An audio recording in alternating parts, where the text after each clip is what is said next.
identifica a violência dentro de uma sociedade, você vai buscar os fatores. E esses fatores, eles são dinamizados por alguns aspectos. Então, se eu tenho hoje uma violência crescente em relação ao homicídio, a primeira coisa que eu tenho que ver é o quê? Onde são cometidos esses homicídios, o tipo de arma que são cometidos, o perfil de quem é a vítima e o perfil do provável acusado ou o autor do crime.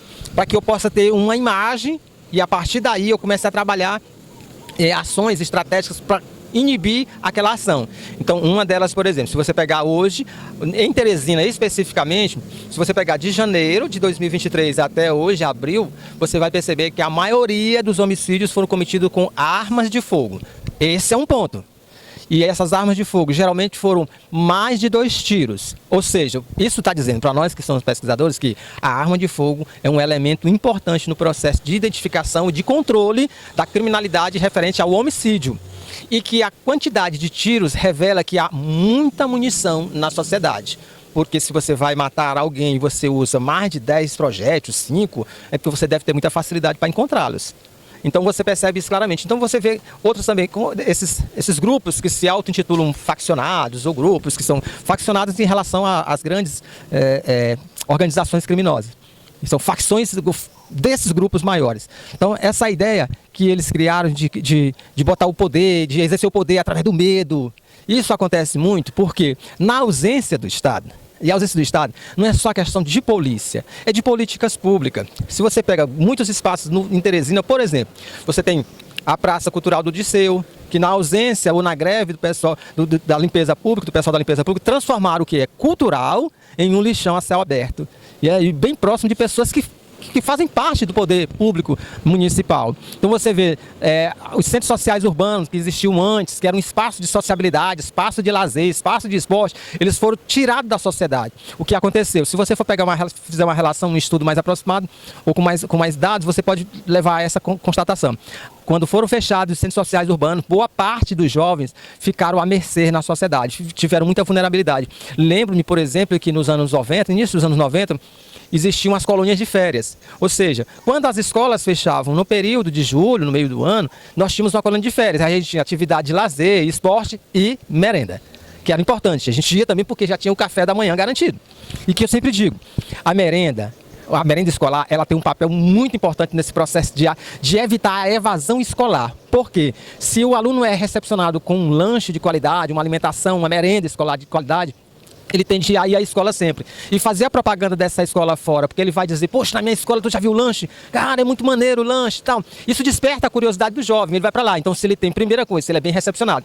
Bom, é o começo. Depois que ele é bem recepcionado, eu posso convidar ele a ouvir, a falar, a conversar, a dialogar sobre filosofia, sociologia, matemática, português, ciência, entender por que as folhas são diferentes das plantas, né? Por que essas plantas em determinados lugares que são mais quentes, mais frios, elas têm mais resistência ou não. Por que quando chove a água sempre procura os canais dos rios e os rios sempre vão procurar os mares, e assim por diante. Aí sim, aí eu dou significado ao conhecimento, ao estudo, aí o aluno entende. Agora, para isso eu preciso ter professor que estude. Professor que não estuda, como diz o Paulo Freire, não tem o que ensinar. É só reproduzir conhecimento, que é outro problema que a gente às vezes não leva em consideração quando se trata da violência. Quando uma aula não é boa, quando uma aula não é atrativa, muitas vezes não é culpa do aluno, mas de quem está lá na frente, que não tem motivação nem para ele próprio. Ou seja, não tem uma leitura de um livro. Se você perguntar a cada 10 professores, por exemplo, quantos leram um livro no primeiro semestre de aula, você vai ficar espantado como boa parte deles não leram sequer um livro. Então fica ruim de você ser um exemplo bom daquilo que você não faz. Ou seja, Paulo Freire sempre dizia que o bom professor é aquele que pratica o que ele diz.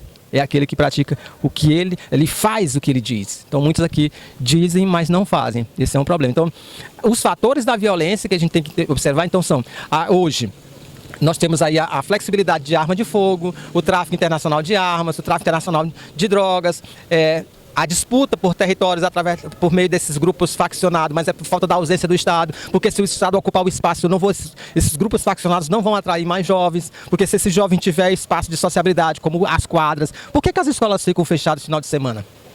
Por quê? É raiva da comunidade periférica? É raiva dos jovens? Porque é melhor abrir um distrito, melhor abrir um hospital no final de semana para esperar os desastres, acidentes, do que abrir uma escola, abrir uma biblioteca no final de semana. Por isso, assim, não é falta de possibilidades, é falta de vontade política, né? É falta de amor para com os jovens. Então, assim, a juventude hoje, ela está, de certa forma, largada, e os adultos ainda culpabilizam a juventude. Ou seja, eles, os adultos, nós, os adultos, fazem com que as crianças sejam tragadas pelo tráfico de drogas, pelo mundo da criminalidade, na violência escolar, e depois nós dizemos que a culpa é deles. Nós adultos, né? A nossa sociedade brasileira sempre diz, baseado em outra leitura, que ela é cínica e safadinha. Bem Nelson Rodrigues, né? Ou seja, ela diz uma coisa, mas ela faz outra na prática. Na realidade, os verdadeiros culpados estão soltos e nós é que estamos presos. Os jovens que deveriam ter uma escola alegre, participativa, uma escola aberta, uma escola de criatividade, não. Eu tenho uma escola agora com pilotão escolar, com guarda municipal, com professores propondo que os professores estejam armados na escola para se defender. Se defender de quem? A violência vem de fora. De fora para dentro. Essa violência está dentro da sociedade. A escola é um espaço. Também no hospital também ocorre violência. Nós vamos levar também a guarda municipal para lá, o pelotão hospitalar.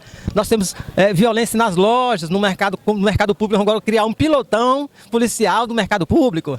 Está virando uma paranoia por desconhecimento, mas não é por falta de estudos, né? Nós temos aí o núcleo de estudos de pesquisas, núcleo de estudos de violência, núcleo de estudos sobre a questão da criança e do adolescente.